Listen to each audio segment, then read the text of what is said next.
Hello, Audrey Lambidakis, and welcome to the Tick Bootcamp podcast. Hello, thank you for having me. So did I butcher your name, Audrey, or am I okay with Lambidakis? You are perfect. All right, great. And I'm also really excited not only to meet you, but to meet my co-host, Claudia Arias, for the first time. Hey, Claudia, how are you? I'm doing great, Rich. Happy to be here. It is wonderful to have you here. And Claudia, I was sharing with you offline that clearly Matt was very enamored with you in your episode because you've been actually one of the quickest people from guest to co-host. So congratulations and thank you for doing a great job. So can you share with folks, first of all, what episode you were on and just share a little bit about your background? Not a lot because they can go to the episode and get all the details, but just give folks a little bit of a background on what you do professionally. Yeah, so I was on episode 425, and I am a Lyme-literate therapist, a licensed marriage and family therapist in California. Well, thank you for doing that work and thank you for joining us. You're So welcome. Audrey, let's introduce you to the folks. So first of all, where are you right now? I don't want to say calling in from. We used to use that when we were doing these audio only podcasts, but we've been posting this on Zoom on YouTube lately. So where are you now? I am in Santa Cruz, California. All right. Well, welcome Santa Cruz, California, and Audrey, why don't you tell us a little bit about your background? Where'd you grow up, and what kinds of things did you envision you were going to be doing to serve the world? So I grew up here in Santa Cruz, and growing up, I was very much involved in rescue and safety world. I was a junior ski patrol. I did rescues as young as like 12. I was on the skis, like bringing the sleds down to the incidents, and I really wanted to be a flight nurse, be in the helicopters, helping the people that needed life flight. And that was what I had envisioned when I was young and what I thought I would be doing when I went off into the world. All right. So you wanted to, I guess you want to be a healer. So that's a good foundation. But it seems like you want to be kind of like a wild, aggressive, I guess adrenaline kind of healer. And so why don't you talk to us a little bit about what you did in fact do between then and now? Yeah, so I graduated high school. I was valedictorian. I was recruited to run Division I in college, went to college, and quickly things shifted very fast. I could hardly walk up and down stairs. I had a mysterious injury in my knee that turned out to be a hole in my quad tendon. No one knew what was going on. I was still managing to scrape through, with my classes, but with the constant physical pain and the depression and anxiety and insomnia that came, it was very difficult. And then in the spring of my freshman year, I sustained a brain injury, and that completely debilitated me. I spent 10 years traveling the country doing the top brain injury treatments. I was in a government study. I went to the Mayo Clinic, Cedars-Sinai, Stanford, UCSF, did experimental procedures, did some off-label treatments. I did the gamut, and it definitely not what I had envisioned for my 20s. But Okay. yeah. Let's build out the brain injury first. How did you suffer your brain injury? I was taking an improvisation class at my university and I was dropped. Okay, you were dropped on your head? I was dropped on the back of my head. Yeah. Yeah, about 3 to 4 feet. The guy that I was doing the lift with was a Marine, very strong, not his fault. It was an accident and I fell onto a wooden floor. Got up, said, I'm fine, and then proceeded to go after class to a lecture. There was a Holocaust survivor speaking, and while she was speaking, the room started spinning, and I couldn't really think straight. And I knew something was wrong, and because I was an athlete, I went to our athletic training room and got evaluated, and they said, you got a brain injury, come back tomorrow. And so like now that protocol has definitely changed, and that would not be the protocol that should have been done with handling just the brain injury part. But that was kind of what proceeded. I spent, the summer resting and getting better. I got approved to go back to school. I was seeing the same neurologist that oversees a lot of the NFL in Seattle, and was basically told, you're good to go back to school. Started my sophomore year, and all of a sudden I was noticing that as I was studying, it was difficult to think. All of a sudden I couldn't talk after class. I couldn't write notes and also listen to lecture. It was like my brain was just beginning to turn off. And studying for the midterm that we had in anatomy, all of a sudden, I was with my study group. I was the one explaining everything. I was like, okay, guys, so this is how this works. Here's what we need to know, all that. And all of a sudden, the entire room tilted. It started spinning. A migraine that I have had for over a decade started, and I couldn't talk. I ended up in the psych ward twice because I went to the hospital for help and they didn't know what to do. And so they put me in the psych ward. It was really, really difficult. I went to the neurologist who was overseeing. He basically said, this is psychosomatic. I had to drop out of school, came back, and then the decade proceeded of trying to figure out why I didn't recover. So you shared with us during the foreshadowing portion of your comments that you saw many of the top doctors in the country for brain injury. So why don't you share with us how many different doctors you saw, and where were they, and what kind of diagnoses were they giving you? So the list. I went to many in Seattle because that's where it occurred. And because of the connection with being a D1 athlete, we had access to a lot of the top neurologists in that area that were overseeing the professional athletes. So I saw a lot of the doctors up in Seattle. Coming back here to the Bay Area, I was at Well, Stanford. let me hit the pause button there. So what kind of diagnosis were these NFL caliber doctors giving you when you were in Seattle and you're seeing all these doctors? Well, Seattle was they didn't know, or it was psychosomatic. All right. So talk to us about how you felt when you were seeing some of the top doctors, certainly in that region, and certainly very highly qualified doctors who were working with professional athletes and divisional athletes. How were you feeling about A, the doctors, and B, about yourself when they were telling you either we don't know what's wrong with you, or there's nothing wrong with you, it's all in your head? Well, I knew they weren't right. Also kind of a background is I am very dyslexic. I had a first grade reading level in fourth grade. I went to a school, I was called dumb for, bullied at school. It was very intense, but there was this aspect that never fully believed. And so I had already been in the circumstance of hearing something and knowing that it's not true. And so I knew it wasn't true. I knew what I was experiencing wasn't made up. I knew that I had worked really hard in school and graduated valedictorian, and that I wasn't dumb, that this wasn't because I couldn't handle college, because I was handling it despite being in chronic pain from an injury that in hindsight probably was Lyme related, but it, I knew it wasn't true. And I also had a family that didn't accept that was like, no, we're gonna figure this out.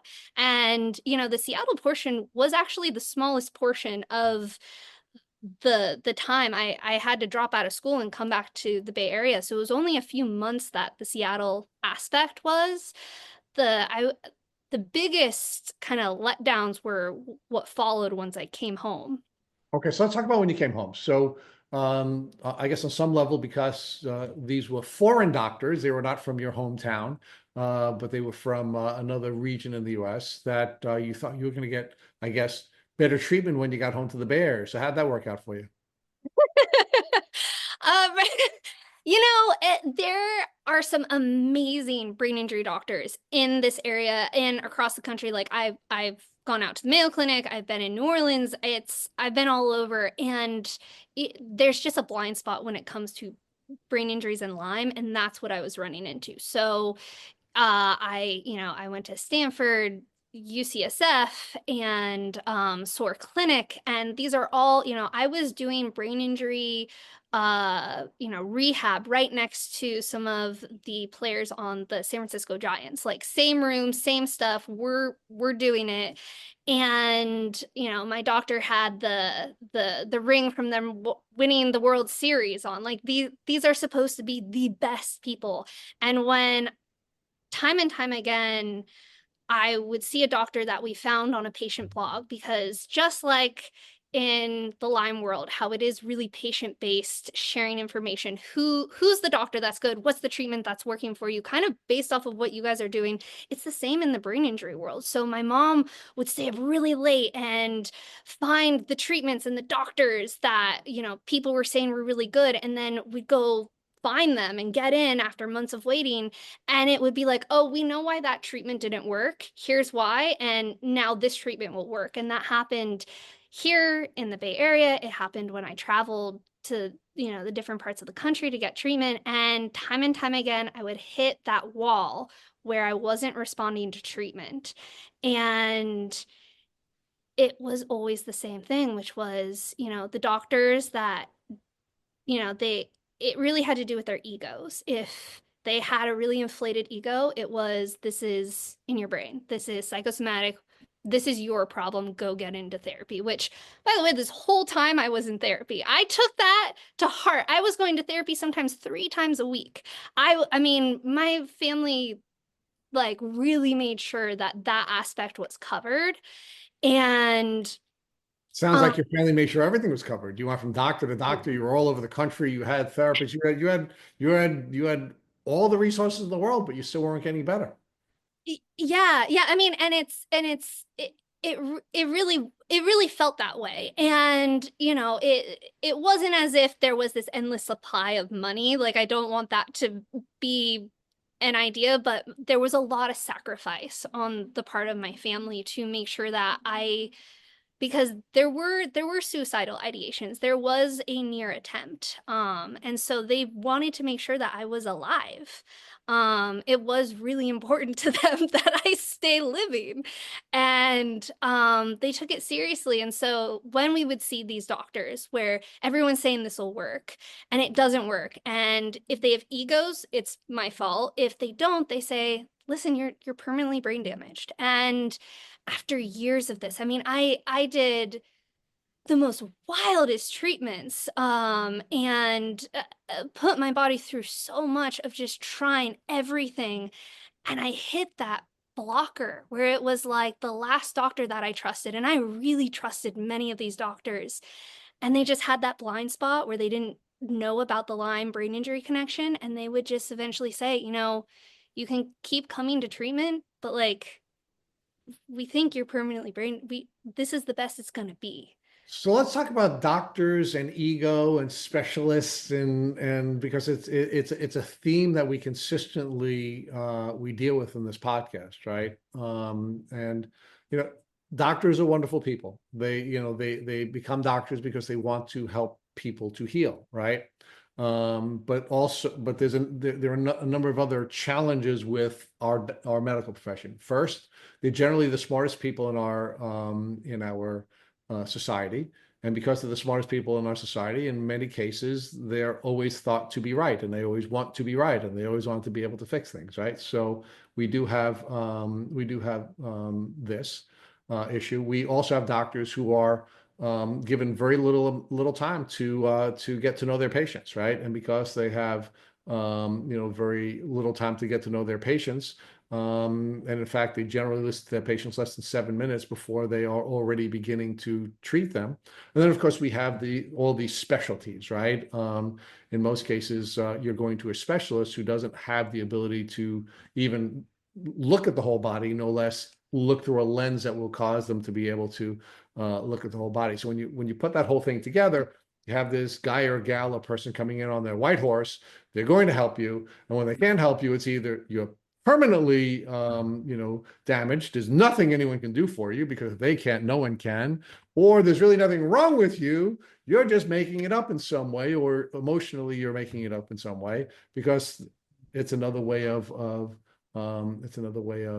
course, justifying their inability to help you. So give us your thoughts on, now that you've seen so many doctors in your life, you've been failed by so many different people, why do you think it happens? And what kinds of things can we do as patients to help doctors to help us? I really think it has to do with a lack of education. I know that's crazy to say because, doctors have so much education, but when it comes to my case, I believe it is, I do just want to give credit to some of the doctors I saw. I had doctors get on the phone with insurance companies for hours fighting for me. I had doctors who went above and beyond, but they just had this blind spot because they didn't have the education. They did not know about Lyme disease. It was just simply like they were so focused on the brain injury aspect that they just didn't know. And so I would say, unfortunately, what it really comes down to is the patient has to do their own research. They have to look to, who in their community is getting better. What is it that they're trying, kind of, and then educate their doctor. I had a family member who presented symptoms of Lyme and who was in a life-threatening situation, and we were there almost saying goodbye, and I was convinced that it was Lyme, and I printed out studies after studies with their condition and the connection to Lyme disease and gave it to my family member and was like, just give it to your doctor. Like, just give it to them and just see what they'll say. Like, please just do that. And it's up to that doctor whether or not they're going to use it. But honestly, that is what I recommend is, find the research, find the information, do your own digging, and then present it, because they will respond to the studies. They will respond to the data. They will respond to that, and they will respond to study, but what they'll really respond to is a partnership, right? And I think one of the challenges that we have in the American medical system is that the doctor is the boss and the patient is the subordinate, and and that's one of the reasons any relationship will fail, right? A relationship is not a relationship unless it truly is a partnership, unless each person is looking to serve the other person in the relationship. And when we have healthy relationships, whether it be a marital relationship or a working relationship or a relationship with a doctor, if we truly have a partnership, then there are all kinds of benefits that come to that for both of us. And I think most importantly, we as humans have an onboard diagnostic system. Our body will tell us, will speak to us, will let us know whether something's working or not, whether something may work or not. And when we have a healthy relationship with our healthcare professional, we can share that information with the doctor, and the doctor will then have I think a really rich set of diagnostic tools that she or they will not otherwise have. Yeah, and don't be afraid to fire your doctor. They're not the end all. If they're not doing what you need that's best for your health, fire them. Find a new one. Yeah, no, it's like any relationship, right? If you're in an abusive, intimate relationship, you should end that relationship. You're in an abusive marriage, you should end the marriage. If you're in an abusive, any type of, if you're working in a workplace, and your supervisor is abusive, you have to get a new job, right? I mean, and it's no different with your doctors. I mean, it's just purely relationship based. And I know Claudia is going to give us some insight into that, since that's her realm of expertise. But so you and I can round out this portion of our conversation, Audrey, so that so Claudia can take you through the diagnostic phase. You kept saying you kept running into wall and kept running into wall, and it was the same wall. You'd meet with a doctor. It would be a world-renowned neurologist, world-renowned neurologist at some major medical center, would have a new treatment protocol for you. You'd be a good patient. You'd be willing to be coached because you're coachable. You do all the things that your medical coach told you to do, and you'd hit the same wall over and over again. Yeah. Yep. And I actually hit the wall and had actually accepted it. And at the end of those 10 years, I had actually accepted that I was permanently brain damaged, and was trying to work on psychologically being all right with that. And then for me, the best thing in the world happened, and that was my Lyme diagnosis. All right. So Claudia, why don't you take Audrey through the best thing in the world that ever happened to her? Yes, but before I do that, Audrey, I want to ask you to share how you ended up in the psychiatric hospital. You said that happened 3 times. Can you tell us a little bit about that? Sorry, it happened twice. So the first one was the day after I was studying for my midterm, and the room started spinning and all of my symptoms went up. I woke up the next day and the symptoms were still there. And those symptoms were there for years. They never went down for years after that point. And I was like, I have, something's wrong. Like, what if I'm having like a brain bleed? So I went to the ER, and I was there, and they basically were like, you're fine. Sent me to the psych ward, and I was there, and I had to have a friend from our cross country team come let me out. Like, that I needed to get picked up by a teammate. And I was like, that was insane. Like, they think I'm stressed out from studying for midterms. What? And then the second time was a little bit of a different situation. I was still having all of the symptoms. I had gone to take my midterm. I actually almost collapsed because everything was spinning. I like could not function. But of course I should, because I was a good student. I showed up to take my midterm. And the testing center was like, you can't take this test right now. And the symptoms were still there. And that it was either that night or a few nights later, I got up, I was on the top bunk in our dorm room, and I went to the bathroom, and I couldn't make it back up. Like, I could not make it into my bed. And I have a phenomenal psychiatrist and psychologist, and I called, and I was like, I'm feeling all of these symptoms. It's overwhelming. I know I'm having suicidal ideations. I don't want to act on them. I have no intention of acting on them, but I'm very overwhelmed. And I called her. She unfortunately, the emergency number didn't work. And so I called my parents, and they ended up freaking out. Because of course they were worried, and they called the school. The school came in, like, got me and like took me to the hospital, and I was in the psych ward for 12 hours before I was even spoken to. And then I basically was like, I'm having symptoms from my brain injury. And they then let me go. Like, there was nothing supportive. I mean, to go be in there for 12 hours and not even be interviewed, not even be like, I was like, this isn't like, I'm not trying to kill myself. I am having these symptoms, and I am in an excruciating pain. Like, I was at a 7 on the pain scale. I could hardly walk. I was hardly able to talk. And they're putting me in a psych ward. I'm like, no, I need help. And so those were the 2 incidences of ending up, and they weren't very helpful. as far as like your psychological experience goes. Right. Well, it seems like you were at the wrong hospital because you were saying that you weren't that you were suicidal, but you didn't have a plan. You were not going to do it. So, and you were saying all these different symptoms that are medical. So definitely you were at the wrong hospital.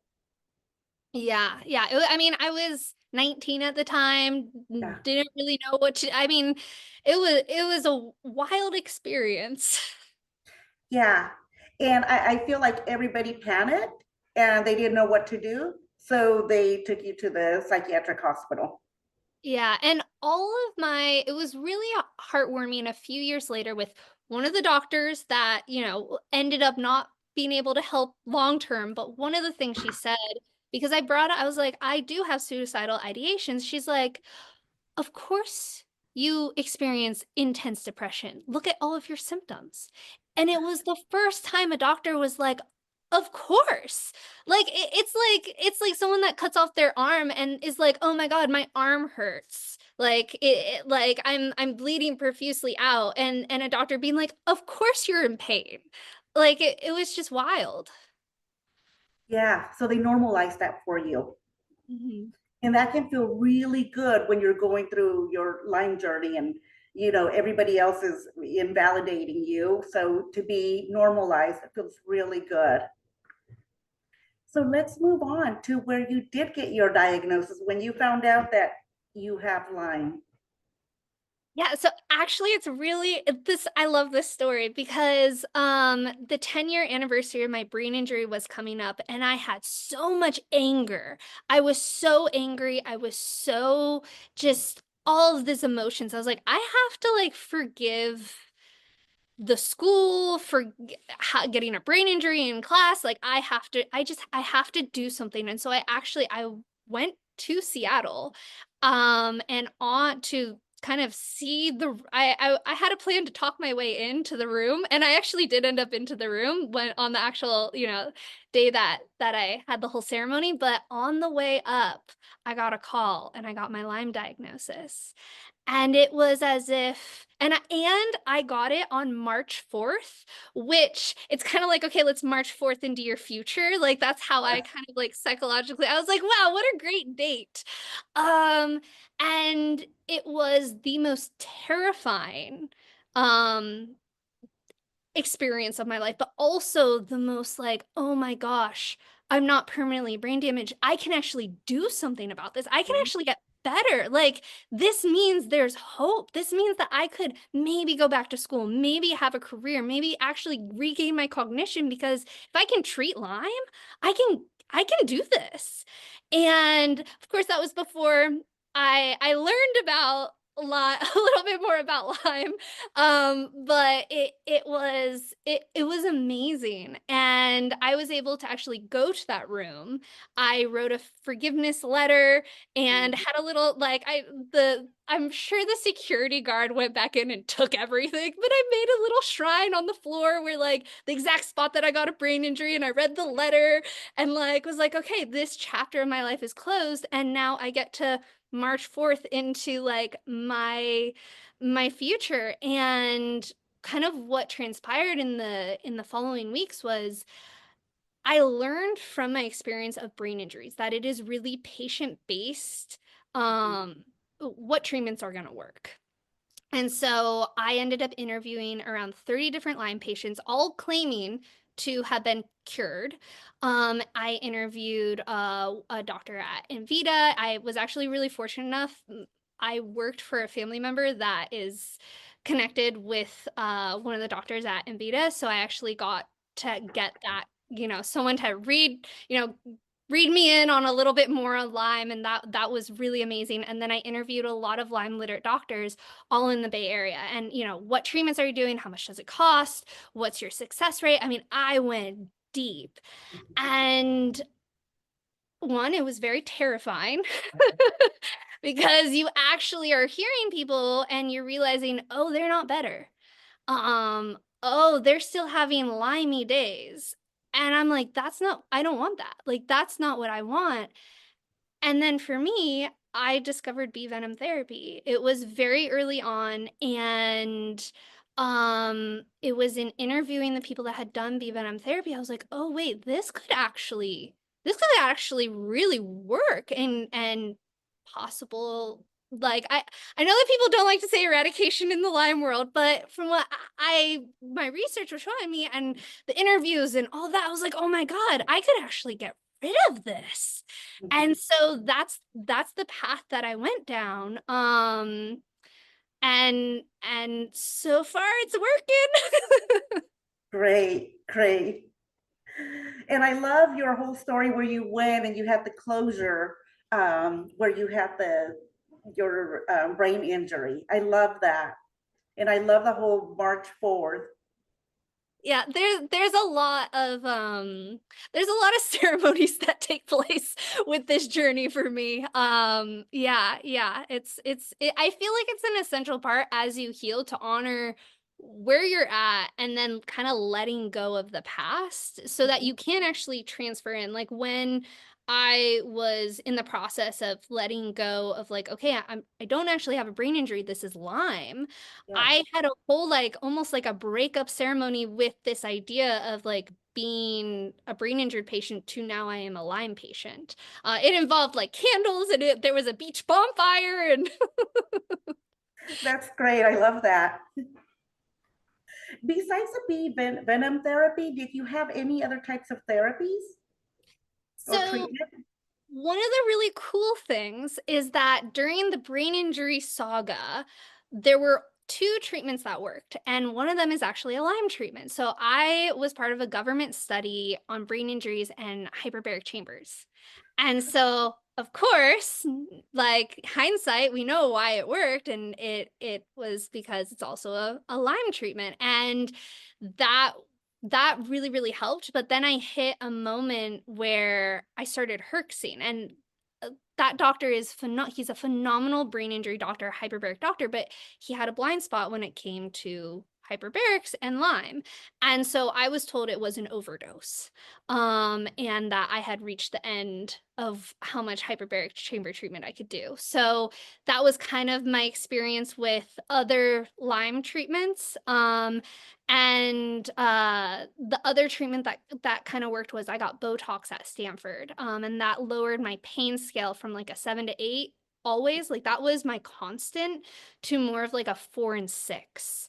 But since starting Bee Venom Therapy with the Heal Hive, I have not needed any Botox at all. And my pain levels I've actually had instances of it being completely gone. And I'm not even through treatment. Like I'm still very much have a little bit ways to go. So I'm really excited about that. Yeah, so you're still doing the bee venom therapy? Yeah, so the Bee Venom is so I'm doing it with the Heal Hive. It's phenomenal. I had about 6 months of body prep because you can't just kind of like dive into stinging yourself. You gotta make sure your body is correct. So, you get like 100 different blood tests done to make sure that it's actually safe for you. You have like your environment has to be very controlled, no mold. You have to eat a certain way, move your body a certain way, really like make sure that your body is prepped. And so when I got cleared to start singing, I started. And this treatment, from the people who are in cohorts ahead of me, they're testing negative with IGeneX. They're having babies that are perfectly healthy. It's really phenomenal. And so how this treatment works, which is I think a little bit different than other treatments, is that you go until your blood work kind of says you're good to stop, and then you retest with IGeneX, and then if you're clear, you're clear, and if not, then you kind of go back. And for me, I'm in it really until I am completely clear. And so the hard thing about it is you don't know when you're done. But the cool thing about it is that you actually get to be done. And that's what I'm seeing with friends who are ahead of me in the cohorts ahead of me, and who have completed it. So I am in it and until the end. And I am about, it'll be 3 years of stinging come February. And like I've got just like minor symptoms that are just kind of barely barely there. And so it's really just watching the blood work until that blood work says I'm good to go. Good. Besides the bee venom, are you changing your diet? What are you doing as far as anything else, supplements? So everything is encompassed within the Heal Hive's protocol for bee venom therapy. So everything that I am doing, from diet to my supplements to my movement, all of that is encompassed in the bee venom treatment. Good. And how about your mental health? How is that now?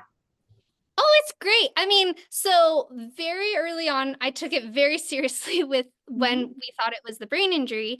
And a few years in, the depression was no longer clinical and it was just kind of maintenance.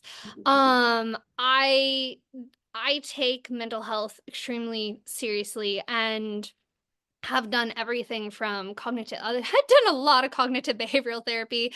I've done EMDR and mindfulness, meditation. Right now, I am doing more breath work along with oh my goodness, why am I blanking on what it's called? It's another I'm sorry, I'm blanking on the type of You're therapy that fine. I'm doing, but I do it weekly, and it is also an essential part of getting through Lyme treatment, because Lyme treatment is very wearing on the psyche. Yeah. And I would say the mental health aspect is just as important as the actual, fighting of the Lyme disease. Absolutely. And I really believe that you cannot fully heal until you work on the things that are causing inflammation. So if you have a lot of stress or, due to your past trauma, even this illness itself can be traumatic. There's gaslighting that happens, a lot of fear, and we start to develop negative beliefs about ourselves. Like, I know a big one for me was that I wasn't safe. So you cannot heal until you clear those. So I'm glad that you take mental health very serious. I do too. It's my thing. Makes sense. So Audrey, where are you now? Like what's happening in your life now?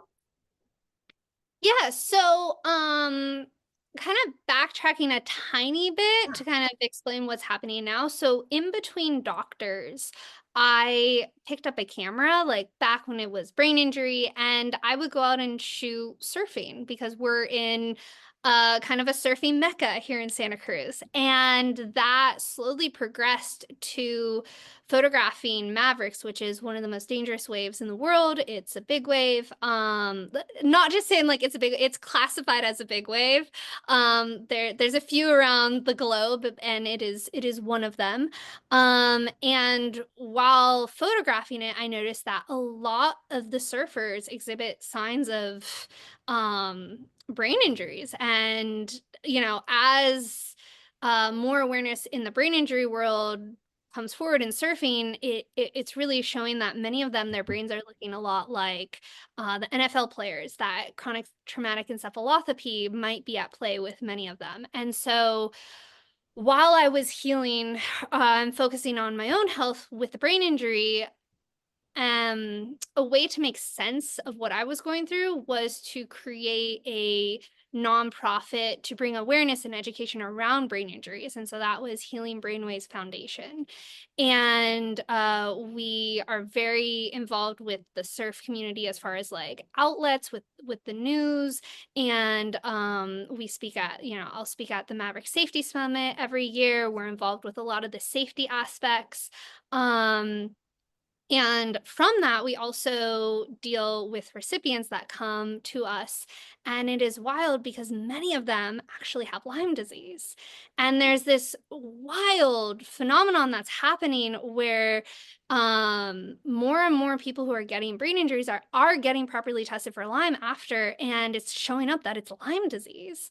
There's a neurosurgeon, Dr. Prusmak. I might be like saying his name wrong, I'm sorry, but he's an independent consultant for the Denver Broncos and the US Olympic team, and he's said in interviews that like 1/3 of his clinic actually has Lyme disease and will test, and then they get better. Many brain injury patients will exhibit like pretty obvious to me, pretty obvious signs that it's actually Lyme. And so, you know, an aspect that I'm trying to bring with Healing Brainwaves is also this awareness that, you know, you can have dormant Lyme before this brain injury, and brain injury can flare it. And, you know, we also have like public figures like Charlie Mosey, who's a professional hockey player. And in 2017, he got a brain injury, spent a few years, kind of like myself, bouncing around. And, you know, 2020 comes around and he gets Lyme diagnosed. And the same thing where they believe it was pre-existing Lyme.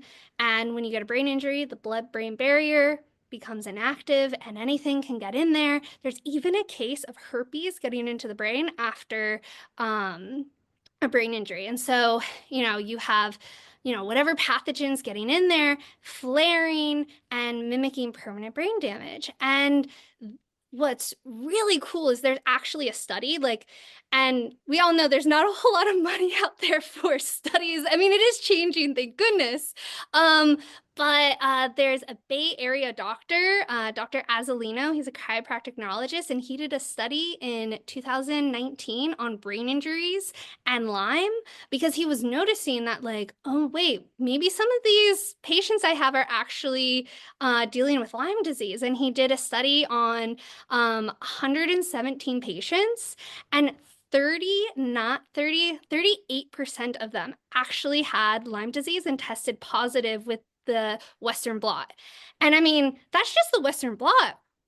We know how accurate that test is. So just imagine, like, with these new tests that like the CDC just approved with the IgM immunoblot with IGeneX, like what the new studies could be coming out with brain injuries and Lyme. Like this, to me, this is really the future, is trying to put forward more information around Lyme disease and brain injuries.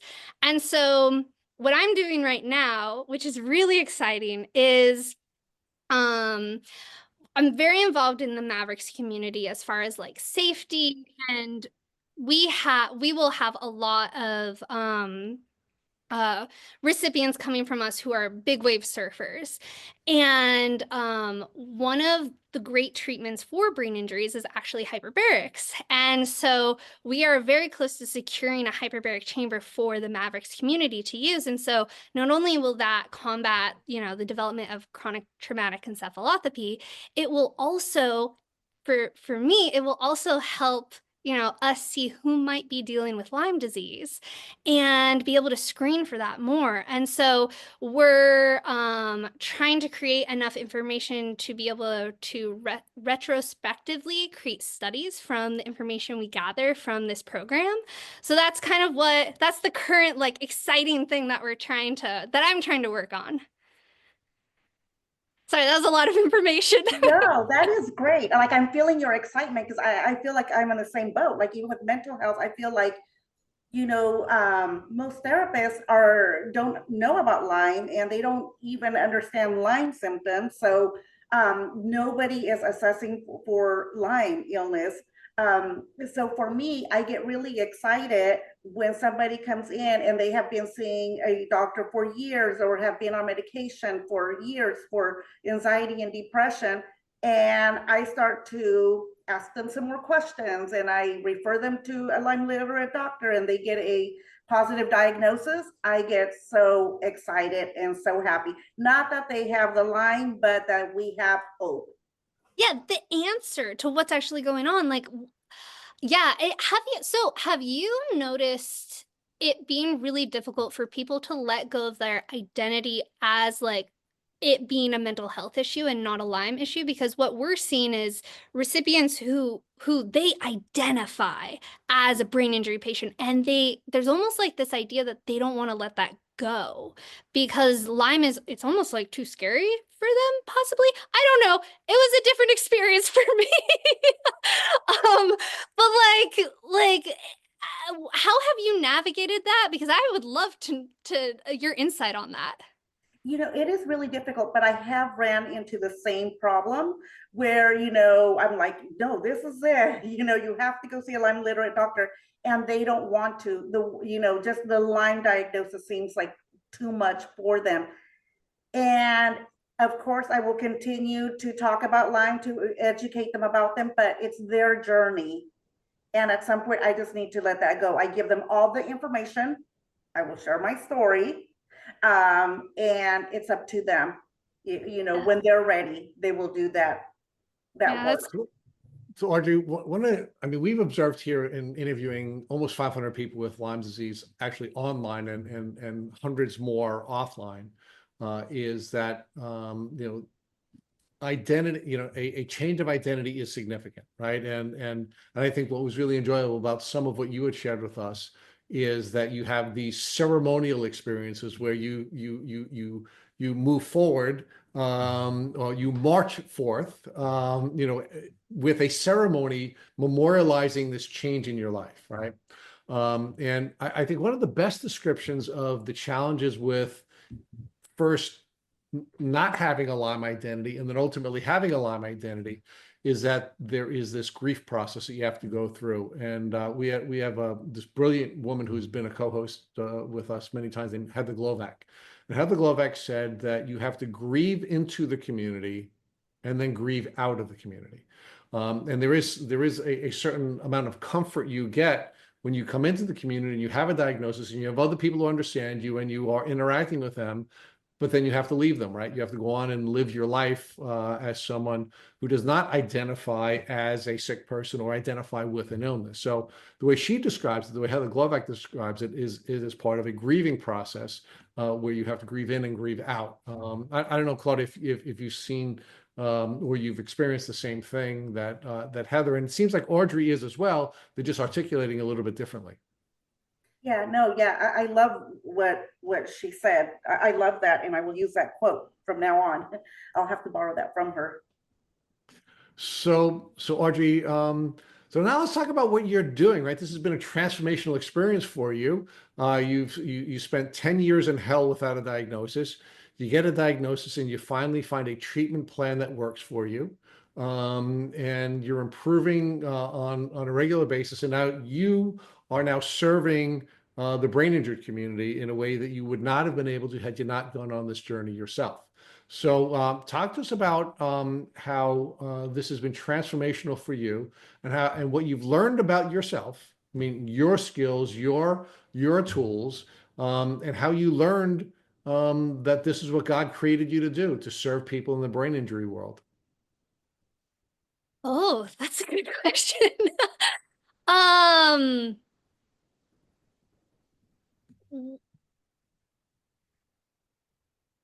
I'm trying to hone in on that. Well, I would say, like, as far as like making sense of the journey and like why I'm here, yeah, I kind of view it as like holding on to the roller coaster. Like, I think something that came when I got diagnosed, because I've never been someone that, really believed in anything outside of just here and now, was this faith that it would work out. It wasn't a faith in any type of religious or even really spiritual way. It was just like a faith in, like, if you just hold on, it's gonna be okay. And as I've kind of watched my symptoms go away and my cognition come back and I'm back in school, I took that anatomy class again. And like I got the highest grade on the final. Like like my cognition, and yes, I'm bragging, but it's like to be told you're permanently brain damaged too. I really, really believed that I would never be able to support myself financially, never get a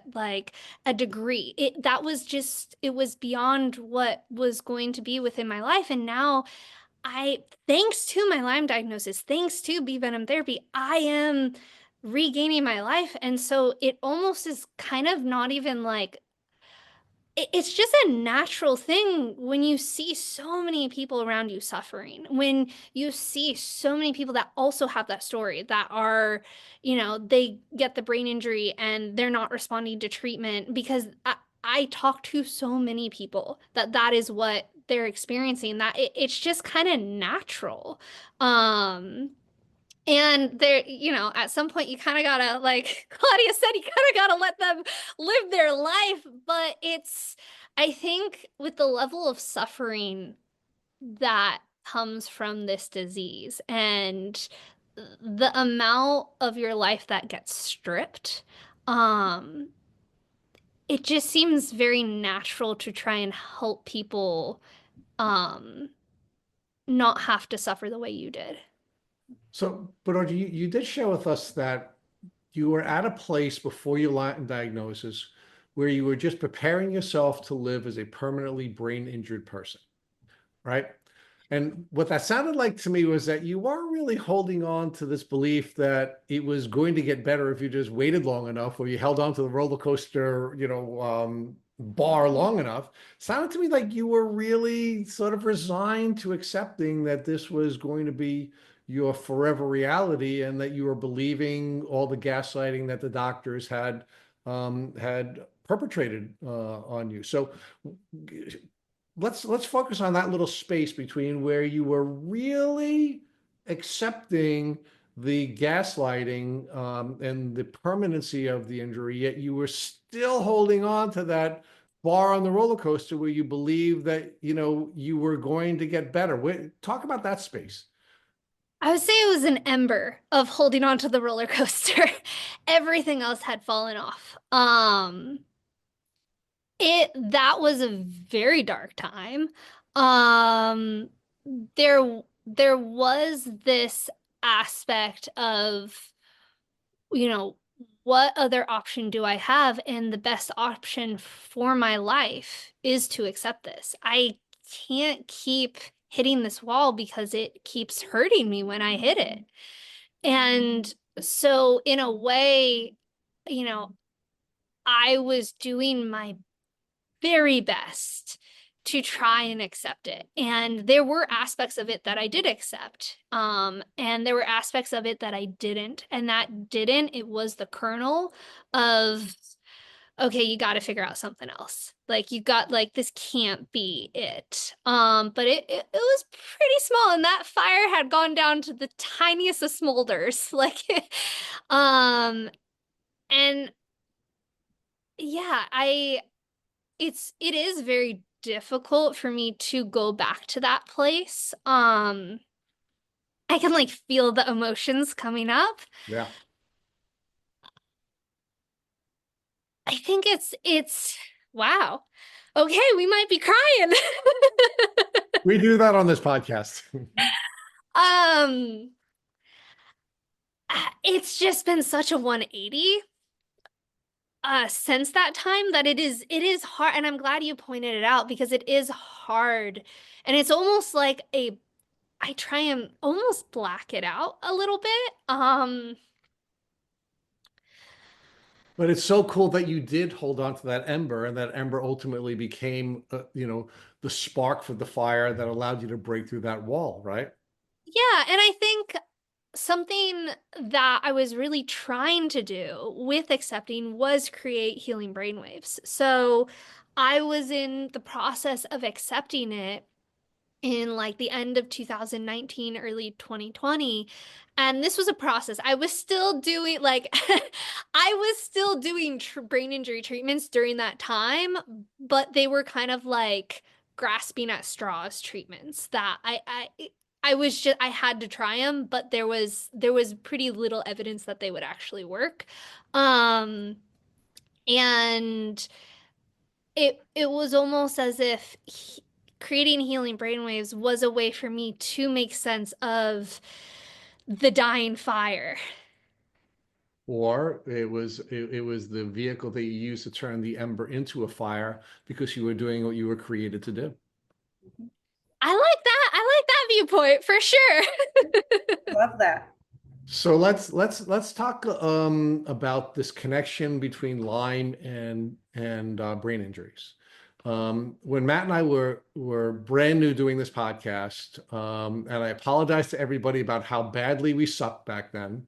But when we first started doing this podcast, we kept seeing this connection between people who had Lyme disease and people who were suffering from concussions and brain injuries, right?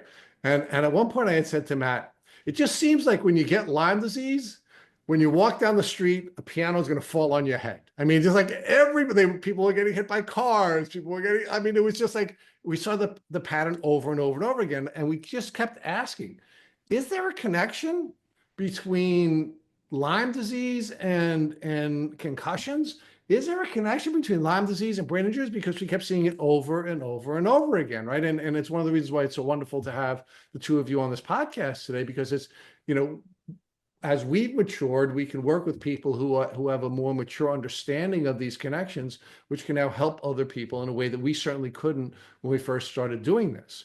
So my question to you, Audrey, is, you know, the chicken or the egg question is, do you believe that Lyme disease makes you more vulnerable to concussions and brain injuries? Or do you believe that brain injuries and concussions make you more vulnerable to chronic Lyme disease? I would say well, it matters if you have Lyme disease or if you don't have Lyme. Like, so if you have pre-existing Lyme disease and you get a concussion, your recovery will be longer, not because the concussion is more severe. In my belief, is that it's because it flares neurological Lyme, and because it allows, with the blood-brain barrier that becomes inactive, it allows more of the pathogens into your brain. So your brain is fighting off all of these pirates, the spirochetes that are coming in and getting you, and the glial cell, everything cannot relax as it would if you didn't have these pirates in there, like looting and cutting everything up. Well, you know, some doctors we've interviewed have certainly argued in regions like the one I live in on Long Island, New York, is that just about everyone is harboring the bacteria, that we all have it. And I believe that to be accurate, certainly in where I live, and I think it may be where everyone lives. So if we were to accept your argument, and I'm not saying I don't, I think it's a very powerful argument, that what is likely to happen is that our microbiome includes these germs that our immune system is managing. We suffer a head trauma of some sort, and then the blood-brain barrier becomes porous, and these bugs, which are not crossing over into our brain, because we have a more robust blood-brain barrier, and our immune system is managing these bugs. It takes off and it gets into our brain, and now these bugs are growing in our brain because the immune system in our brain is a little bit different than it is in our gut and other places. And it makes it more likely that we're going to become chronically ill from Lyme disease, in addition to having a longer healing journey from the head trauma. Yeah, and I think it also matters on what other aspects are at play. So if someone lives in a moldy home, if someone is exposed to a lot of chemicals, what's their diet like? I think all of those that are at play when it comes to Lyme are also at play with the brain injury. So, you know, you could have two people that both have Lyme disease that sustain these concussions, and they may respond differently, but that might not be because of either the concussion or the Lyme, but because of their environment and those factors that can affect Lyme disease. For sure, right? Because all of those factors are going to be immunosuppressive, right? If you're not sleeping, if you're not eating well, if you're not moving, if you're living in a moldy environment, if you are harboring heavy metals, I mean, the list goes on of all of these, these modern experiences that our bodies are going through, where our immune system is just being overwhelmed, and now we have all these bugs that they can't manage, right? And then we find ourselves in a bad place. So Claudia, um, what has your experience been like as a Lyme-literate therapist, in working with people with head trauma? So I honestly, I have not really worked with a lot of people who have concussions or traumatic brain injuries. I do, however, like in my EMDR trainings, I do talk about it.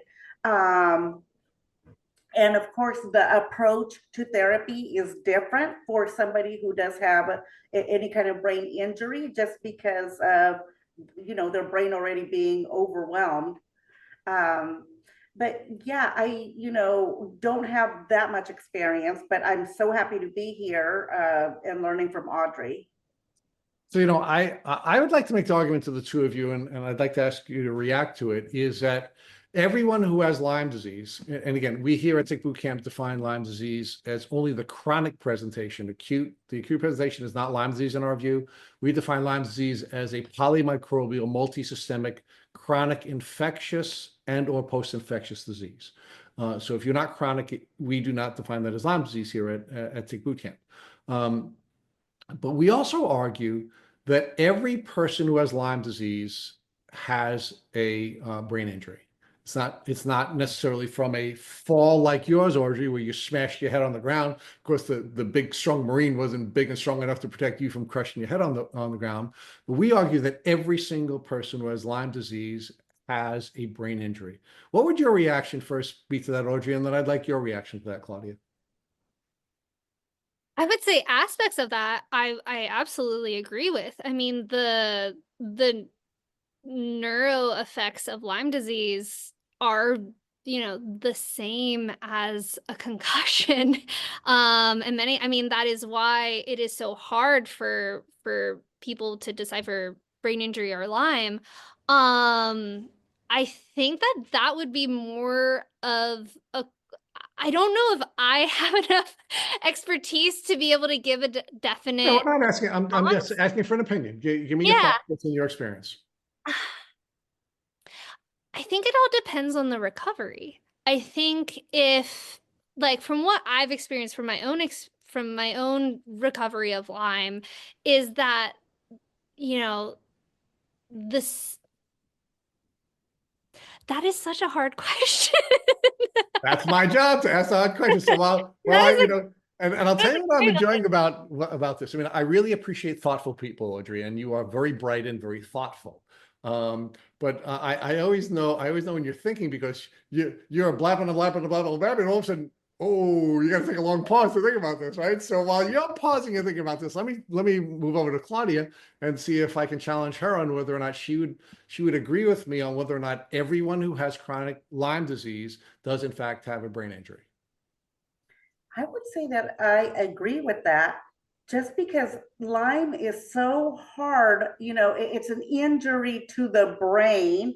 And I want to say it even starts to rewire your brain differently. So I'm going to agree with you. Definitely, there is trauma to the brain. So, and the question, of course, Audrey, is not necessarily just the bugs in the brain. And I think that when you have bugs in your brain, you have a brain injury. I think it is rewiring your brain. But I also think we have to look at some of the experiences that you've had, right? You went to scores of doctors at top hospitals and universities around the country over the course of 10 years. And you were gaslit over and over and over again, right? So although you had a certain type of resilience based on some of the childhood traumas you had to learn how to manage with dyslexia and some of the other things that you didn't allow people to tell you you weren't feeling what you were feeling, right? So you did have some, I think you had some robustness that most of us don't have, quite frankly. But even you, despite having those experiences and having all the support that you had, it had to create doubt in your mind, right? It had to be part of what brought you to that place where you were accepting that you were permanently brain injured. And I think when we have that kind of gaslighting and we're treated that way by the people that we think we should be trusting, the people who were educated to believe are going to do what's in our best interest, right? That's gonna rewire our brain. That's gonna have an impact on our neural pathways. And I think it's going to have an impact on our ability to heal. Give me your thoughts on it, Audrey. Okay, I'm glad that you gave me some time to think. So I think there's two aspects. One, definitely um, Lyme disease is absolutely a brain injury and has that overarching umbrella effect. However, treating a brain injury and treating Lyme disease are very different. Yes, there's some treatments that overlap, but I do think that there is a, a difference between treating the two. And I'm noticing that in recipients that we have who already have Lyme disease and who are in Lyme treatment, who get a brain injury, and watching them recover. And that, there's so much. I'm thinking financially. So there's only so much money people have with treatments. And what I will do, and like I got a brain injury this fall. And so I got another brain injury this fall, and I had to decide financially, how do I approach this? What treatments do I do?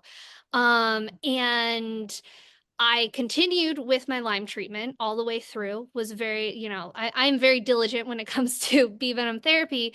But I wanted to make sure that I treated the brain injury, which is different than the Lyme treatment. And so I view it as Well, almost, because you're yeah. defining Lyme treatment as the tool you're using to assist your immune system by reducing the microbial load. I don't define that as Lyme treatment.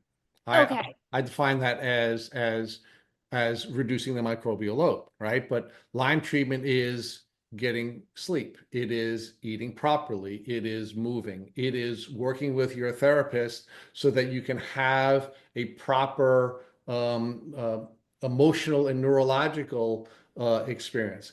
It is at some stage, at some stages reducing the microbial load. At some stages, it's brain retraining.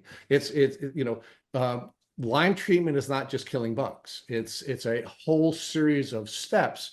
And I think one of the things that the Heal Hive is doing well is it's treating the whole person and forcing you to go through a prehab process before you start reducing the microbes. So just so that you and I can use similar terms, Audrey.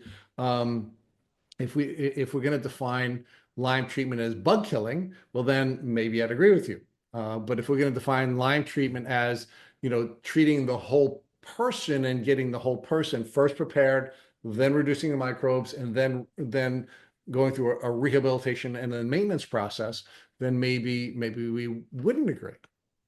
Yeah, it's interesting. We have two different views on this. What I've noticed just with my own recovery is I have not had to do, outside of, the protocol for bee venom, which is nutrition, sleep, all of that, I have not had to do any brain injury treatment to regain all of my cognition.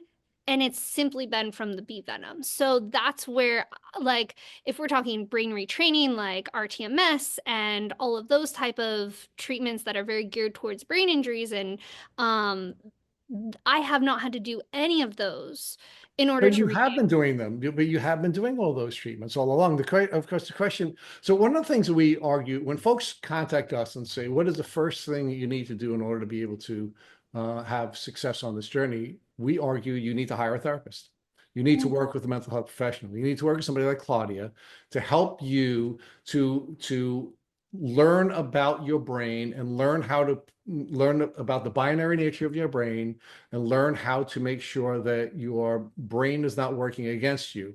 And what we mean by that is that if you're stuck in the sympathetic expression of your nervous system all the time and you're shutting down your immune function, then you're not going to be able to heal. So we want people to work with Claudia first, right?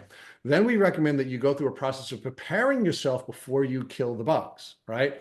Again, and I tip my hat to the Heal Hive for doing that kind of work, right?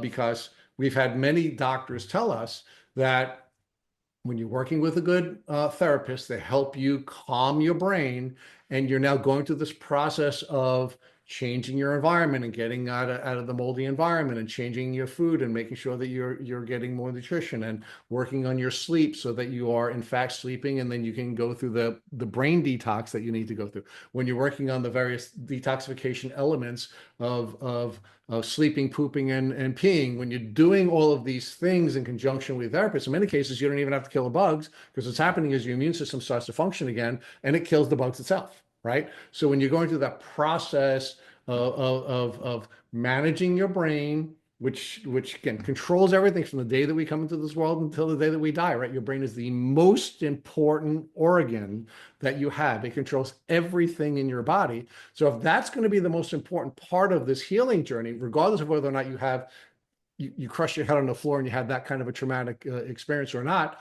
your brain is still injured, and you need to focus on that first, is my argument. Claudia, give me your thoughts on that as a professional. I'm going to agree with you, and I do like the whole holistic approach. I think that's what works. I don't think you could just work on one thing, even if you work on eradicating the Lyme itself. You're going to get sick again if you're not working on, your brain and your mental health and nutrition and all that. So I am, all for a holistic approach, and definitely focusing on the brain. So another thing, Audrey, I wanted to argue too is, we've learned from past guests is that after you finish killing off the bugs, you have to then go through a process of retraining your brain, right? And there are a lot of different techniques that people can use for retraining your brain. We actually first learned this early on, again, when Matt and I really sucked. We interviewed the then vice president, now president of Lyme-disease.org, Dorothy Leland. And I had read her book that she had written on parenting children with Lyme. And what she shared with us was that her daughter, Rachel, continued to be symptomatic even though she had killed all the bugs. So that she was coming back testing negative through diagnostic testing, including IGeneX testing, but she was still symptomatic and very, very symptomatic. And actually, it wasn't until she was DNRS and retrained her brain that the symptoms stopped, that her neural pathways had changed to the point where she would continue to be symptomatic for long after she was testing negative from Lyme disease, right? So, so the reason I'm debating with you a little bit about this, Audrey, because I love doing that. I love talking to smart people. Is that I think maybe a lot of the techniques that you're using with brain injured people, quite frankly, would probably work very well for people who have Lyme disease, because they do have to rewire their brain after they're done killing the bugs. Yeah, I mean, I think it all depends on the implosion that happens from the Lyme disease. So is there mast cell degranulation syndrome? What's going on with EBV? I feel like there's a lot of things that can implode from the Lyme disease that many Lyme treatments don't address, and it can leave patients symptomatic later on. And so I think absolutely training the brain. I really like transcranial magnetic stimulation. And what's that? It's basically it can stimulate areas within the brain that are not firing to start to fire. We're seeing it with brain injured athletes. There's an amazing doctor on Oahu who does it. There's also a clinic here in California, and you can actually rent them, which is really cool. And you do a specialized EEG, and it maps where in your brain brainwaves are not firing, and then you get this kind of helmet thing, and you just do these treatments that are based off of your specific EEG. And we're seeing really good results with brain injured patients with it. Sometimes they need way less treatment with the other things. I am all for treating the tissue rather than, and in addition to doing the retraining like vestibular therapy and eye therapy and all of that, those definitely have a purpose. But I think that there is a missing link with some, retraining and all that, where it's actually treating the tissue, which is what hyperbarics and TMS does. And there's even some new studies coming out about different IVs like cerebrolysin, and like exosomes are also becoming more on the forefront in the brain injury world. So those are just some ideas to throw out there. Yeah, no, it's great. What about psychedelics? So yeah, being in California and in Santa Cruz, psilocybin is not, it is decriminalized here. So that's definitely a talking point. There are studies, there's not a lot of them, but there are some studies that can show it being beneficial. I personally did a year of microdosing, and for the brain aspect of um, Lyme disease and brain injuries and stuff, using psilocybin, you're not supposed to feel it. If you're feeling it, you're doing too much. So you're supposed to do microdosing, and I did it for a year, and from my personal experience, I did not notice anything. But then Meaning again, you didn't notice anything while you were being treated, or you didn't notice any benefit from the treatment? I didn't notice any benefit, but that's also me. And I had a huge pathogenic load that was not even diagnosed yet. So I don't think I'm a great candidate to kind of speak on it, because there was the Lyme aspect that wasn't being addressed. I think there's MAPS is an amazing organization that works with psychedelics. I think there's a ton of information out there, especially with trauma, and using ketamine. That has just been phenomenal. So, I think it all depends on, are you looking at the brain as far as the tissue and healing it? Are you looking for more psychiatric use of, psychedelics? What aspect? Yeah, I'm not really sure that you can tease those out, though. I mean, maybe you can, right? But so the question is, are your neural pathways changing because of traumatic experiences from interacting with doctors who are gaslighting, losing friends, losing family, losing your ability to go to school? Do you have neurological changes because you have bugs in your brain, and that's causing your pathways to change, or because of the inflammation, and the extreme inflammation is causing changes in neural pathways. All of that, in my view, is changing tissue, right? And once the tissues change, obviously the electricity that's going through the tissue is going to be affected differently, and it's going to present itself differently in the way that we think, and the way that we feel, the way that we act, and it's going to change everything, everything with our our psychological presentation of our brain, or psychological manifestation, and the spiritual manifestation of our brain. So, I'm not sure, Audrey, I really tease those out the way that you are, but maybe you're right and I'm wrong. I'm not saying that I'm right about that. I don't see them as different. Yeah, no, that's fair. That's fair. So, Claudia, as the relationship expert, I wanted to come back to you on one more piece of this. Can you give us some thoughts on your experience, and your realm of expertise, and how we can have better relationships with our doctors? How can we not necessarily take control of those relationships, but make sure that we have healthy partnerships with our doctors, rather than some of the unhealthy things that Audrey experienced? Well, I think first of all, you have to go with your intuition, or get a second opinion. If you're thinking that your doctor is not treating you, how they should be treating you, or you just think they're giving you the wrong diagnosis, then you're going to have to, set some boundaries. You're going to have to say what you're thinking, and advocate for yourself. And then again, set those boundaries if they're not listening to you, or if they're gaslighting you. And I think Audrey or somebody has said that we can always fire our doctors. So we can move on to a different doctor.